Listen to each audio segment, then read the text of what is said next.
Тут, знаешь, вообще 1945 год, по-моему, апрель.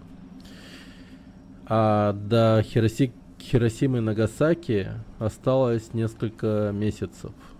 Хиросима и Нагасаки в этом же году будут взорваны атомными бомбами в августе. Покчем. Так что такая тема. А деревня эта находится... Покчем. А деревня эта находится непонятно где. Ну, в котором мы находимся. Непонятно. Ну, типа город, скорее, или деревня. Ну, он, наверное, недалеко или близко от Хиросимы и Нагасаки. Ну, сама суть в том, что мы находимся до сброса бомб Хиросимы и Нагасаки. Это пиздец. Что будет потом, непонятно.